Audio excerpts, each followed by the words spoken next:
growing up in Scotland, we'd never put molasses and pork in baked beans. So I'd never seen that before. So when I first came to Canada, I remember I was like, what is that?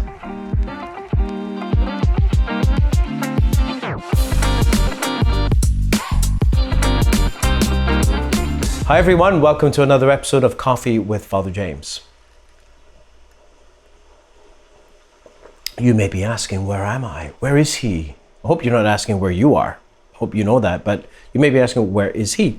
I've never seen this place before, but I'm actually in the basement of the St. Peter's location, and this is near the back entrance, and this is the room commonly known as the pantry. It's where we keep all the telecommunications gear and all this is back there. But this room is an incredible room that has been used for many, many years to support families in our area. This was the St. Vincent de Paul room for many, many years, where many faithful people received food donations. You, the parishioners, made food donations. You know, all those donations that come to the front of the church or to the foyer. It's brought back here, and they've been doing this for years, and then they took food out to people's homes. Well, sadly, the St. Vincent de Paul Society no longer functions in our parish as of a couple of years ago because of, for a variety of different reasons. They decided to vote themselves out and no longer function as the society, but many of the people who served in it continue to serve in what is now called Our Lady's Pantry, Our Lady's Food Pantry. And this is where I am. You see all the shelves of canned food, and there are other goods. There are fridges that are full, and this is one of the many things that our parish does to support the poor. And that's what I want to talk to you about today, because one of the essential aspects of a church that overflows, a church that is alive, is that we be mindful of the poor. Those are words that were first mentioned when St. Paul went to Jerusalem and presented to the elders of the church, the leaders of the church, the gospel that he brought to the Gentiles, and they gave him the hand clasp of friendship. They prayed over him, and as he left, they said, they said, the one thing they asked me to do was to be mindful of the poor, and he says, for this, I was anxious to do this. But also the words spoken to Jorge Bergoglio in the Sistine Chapel right after he was elected Pope. One of his brother cardinals turned to him and said, be mindful of the poor. That was right before he took the name Francis. So this is, care for the poor is an essential part of what we do as a church. The church in her teachings speak about the preferential option for the poor. So we actually have a bias. The church teaches not that we treat all people the same. The church teaches that we ought to have a preferential option for the poor. We ought to be biased towards the poor, towards those in need. Jesus said, the Spirit of God is upon me. He said this in Luke chapter 4. He has sent me to bring good news to the poor, liberty to captives.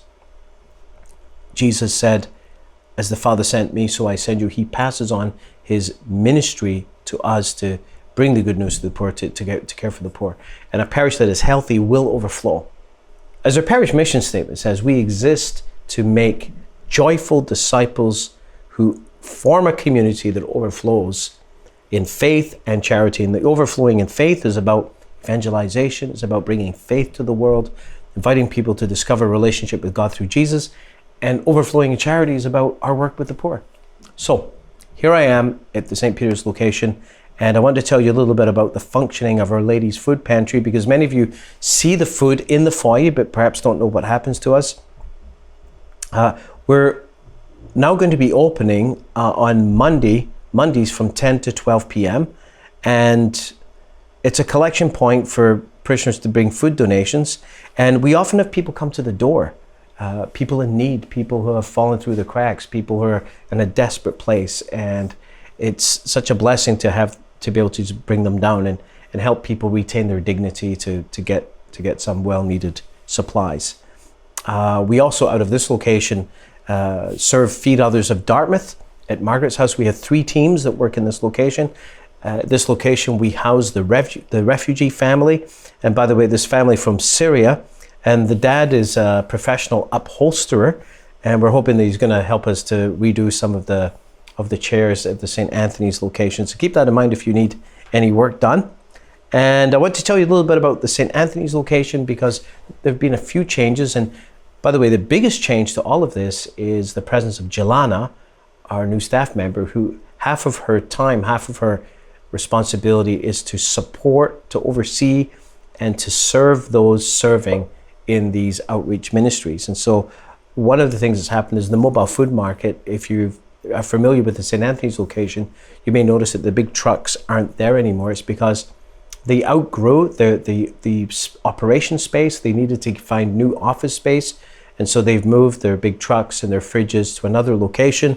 However, they are still offering the food market on Tuesday evenings. So on Tuesday evenings, it's still there, which is absolutely fantastic. And we're thrilled to continue to partner with them. Other big news is the Souls Harbor Rescue Mission. Many of you are familiar with them.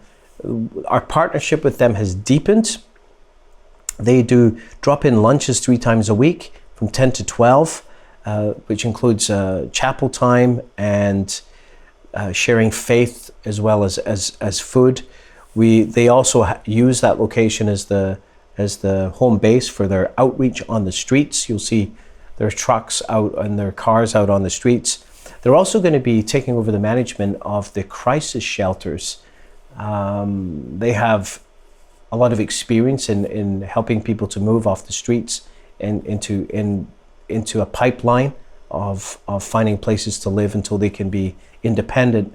And as well, they operate the House of Hope for us as well. And right now there are 3 tenants there. There's a full capacity there of 6. They have a trained addictions counselor who lives in the basement there.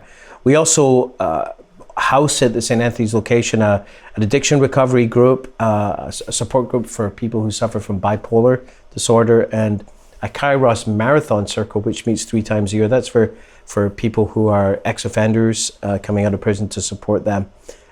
We have, of course, the Dartmouth North Christian Food Bank, which is co-served, operated by our parish and what used to be First Baptist Church, which is now Life Branch Church. And so our volunteers are from both churches and from the community, and we operate that and support that together.